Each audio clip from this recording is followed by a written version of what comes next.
ఈరోజు ఏదైతే SI constable post తీయాలని చెప్పి ఎస్ఐ కానిస్టేబుల్ స్టార్ట్ చేసాం. ఎందుకంటే గత ప్రభుత్వ హయాంలోనే 6,100 పోస్టులు తీశారు. ఆ పోస్టు తీసి వాళ్ళు వెళ్లేంత వరకు కూడా 3 సంవత్సరాలు పట్టింది.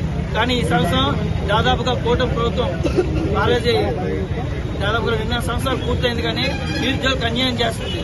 ఒకవైపు మంగపండి అనిత గారు మాత్రం ఈరోజు చూసుకుంటే మాత్రం అదే మొత్తం ఖాళీలు 10,000 పోస్టులు 19,000 పోస్టులు ఉన్నాయని చెప్పేసి స్టేట్మెంట్ ఇచ్చారు.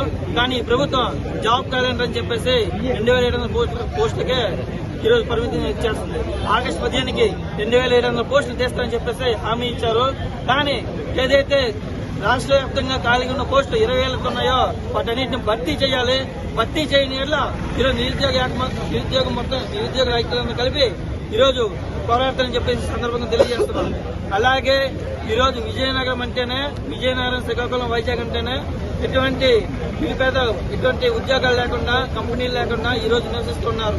అటువంటి వాళ్ళు ఈరోజు ఉద్యోగం కోసం పోరాడి ఎన్నో సంవత్సరాలు కష్టపడి ఈరోజు రీడింగ్ హాల్లో ఉంటూ వస్తులుంటూ ఈరోజు ఉద్యోగాల కోసం చదువుతున్నారు. కానీ ఈ ప్రభుత్వం మాత్రం నిరుద్యోగులందరికీ అన్యాయం చేస్తుంది.